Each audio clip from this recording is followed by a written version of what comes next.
For member statements today, we will hear from the honourable members for the districts of Lewisporte, Twillingate, Fogo Island, Cape Freels, Mount Pearl North, Placentia West, Bellevue, and Windsor Lake. The Honourable, the member for Lewisporte, Twillingate. Mr. Speaker, the 2018 Music and L Conference and Awards Week took place from October 10th to the 14th in Twillingate. Music and L provides an immense amount of support to artists across the province, offering a variety of workshops and networking events. I had the opportunity to attend a number of events, including the awards gala. I was totally captivated by the level of talent and diverse genres. I want to congratulate all nominees and award winners, including from my district, Dean Steers, owner of Sidlow House, winner of Outstanding Company of the Year, and musician, songwriter, teacher Adam Baxter, who won the Music Educator of the Year. These two gifted individuals contribute so much to the music industry in Newfoundland and Labrador. Mr. Speaker, Music NL had a positive impact on the economy, with hundreds of musicians, songwriters, and people within the industry flocking to the picturesque town of Twillingate.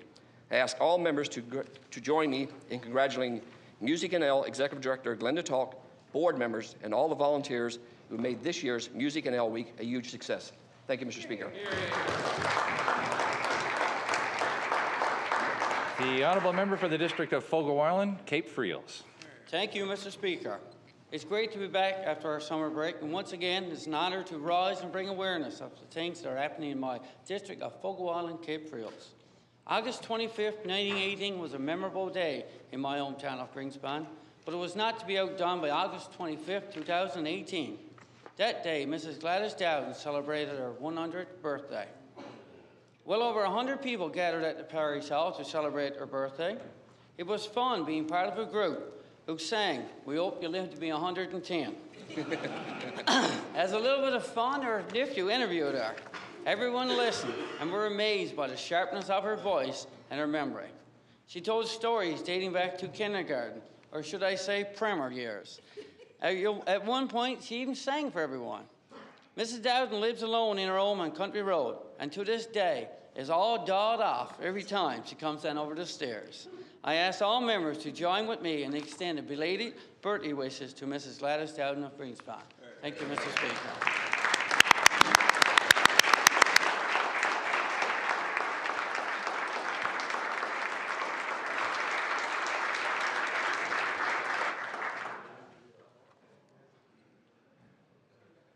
The Honourable, the member for Mount Pearl North.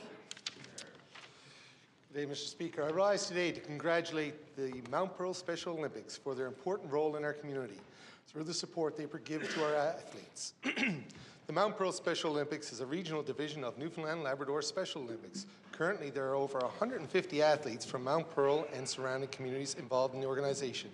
They offer various supports for individuals with mental and physical challenges by providing them with the opportunity to develop physical fitness, demonstrate courage, experience joy, and share skills and friendship.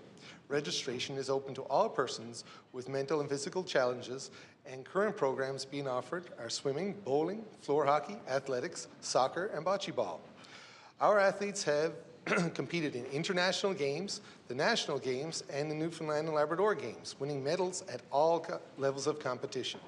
I would also like to commend the parents and families, as well as the many coaches and other volunteers, for the support they give to these athletes. I would like to thank them for their hard work and dedication. Mr. Speaker, I ask all members of this House to join me in congratulating Mount Pearl Special Olympics and all those involved in making Special Olympics a reality and a success every year. The honourable member for the district of Placentia West, Bellevue.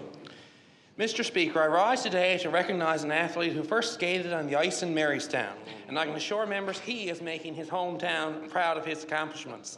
Now a player in the Saskatchewan Junior Hockey League, Michael Clark spent the first 6 years of his life in Terrenceville, where much of his proud family still resides today.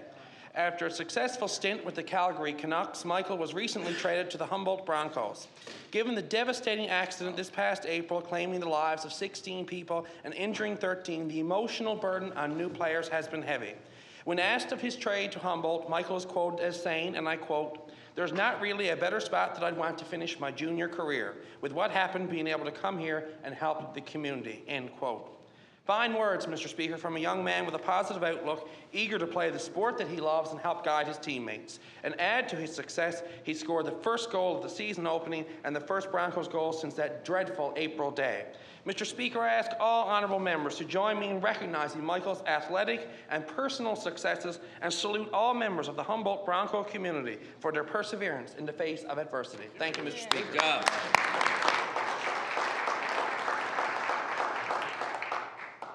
The Honourable, the member for Windsor Lake.